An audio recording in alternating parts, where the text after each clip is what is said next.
In this video essay, I will talk about the Italian film director Michelangelo Antonioni and his films. More specifically, I will analyze scenes from L'Avventura, Deserto Rosso, Blow Up, and Zabriskie Point. I will focus on Antonioni's modernist approach to cinema and show how he represents the effects of modernity in his films. It is important to note that Antonioni is part of the European art cinema movement, which is prevalent in the 1960s and 70s. Art cinema is characterized by its aim at rethinking cinema and refusal to abide by the classical Hollywood cinema rules, which are known to focus on the film's narrative and continuity. On the other hand, art cinema films require more attention from the audience, lack in a clear continuity structure, and emphasize the director's presence. In fact, it is precisely due to the lack of a general continuity and his strong vision that Antonioni's films result difficult on the viewer. As a consequence of such, Antonioni's films have frequently been judged as being about nothing. Funny enough, in 1962, Antonioni himself sarcastically agreed with that same comment. As he admired various paintings by artist Mark Rothko, the director said to the artist, "Your paintings are like my films, about nothing, with precision."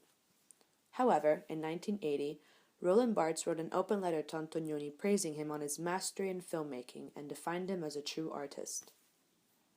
Therefore, as an artistic director that worked during the art cinema movement, a person can understand why Antonioni's films are not exactly guided by a clear narrative, but rather focus on the visuals and the meaning behind them. But how exactly does he do it? Let's look at how Antonioni conveys a modernist point of view through his cinema. The features that we will be focusing on are Antonioni's camera use, his narratives, and the way in which he creates an abstract language between the various elements in his scenes. Let me introduce Antonioni's special camera use by saying that Antonioni is a fan of achieving the great shot, meaning that he prefers to structure his mise-en-scène rather than focus on the montage. Therefore, rather than cutting, the camera moves. Allowing the actors plenty of frame to work with, the camera follows the characters and new scenes are created through their simple movements. And always through his particular camera use, Antonioni often uses the full space of the frame, which results in having scenes with a variety of compositions and a strong visual impact. A recurring way of producing strong visuals is done when Antonioni divides the frame in half, like here, here, here, and here. This mechanism has your eyes automatically move around the frame, increasing your engagement with the ongoing scene. Furthermore, the director also enjoys geometric compositions. This fondness can be seen in the presence of vertical lines, diagonal lines, triangular shapes, and converging lines. These visuals add to the overall composition of the film by creating depth, dynamism, and most importantly, symbolism between the characters and their environment. Along with these specific framing techniques, perhaps one of the most frustrating camera movements that Antonioni is known for is his wandering camera. This camera use is commonly known as temp mort, which means dead time. The dead time is found in moments where the scene's action has ended and the character's gone, but regardless, the camera is left lingering. However, nothing with Antonioni is random, and this wandering camera movement also serves its purpose for the film. Because Antonioni is looking to create an emancipated spectator, these extended shots of apparent nothingness engage the viewer and allow the audience to collect their thoughts. Arrivederci. Barthes makes sense of Antonioni's original cinematic language by saying, "The artist has no power, but he has some relationship with truth. His work, always allegorical if it is a great work, approaches truth at an angle. His world is truth seized indirectly." For Antonioni, after the camera, his truth lies in the overall narrative.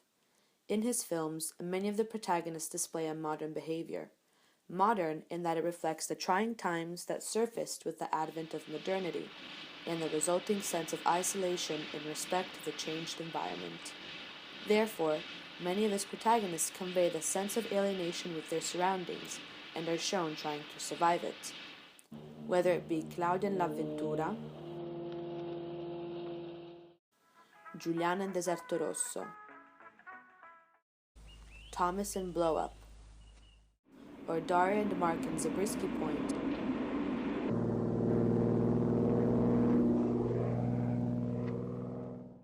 all have one attribute in common: alienation.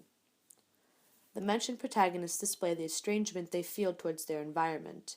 As a result, they often act erratically, like sleeping with their missing friend's fiancé, trying to drive a car off a pier, stealing an airplane, or returning an imaginary tennis ball to a group of mimes.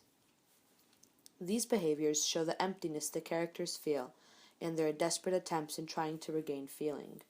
Antonioni points out how man has started to favor conformity as modern technology started developing. However, his characters embody those that have not adapted and whom are now feeling estranged by their reality.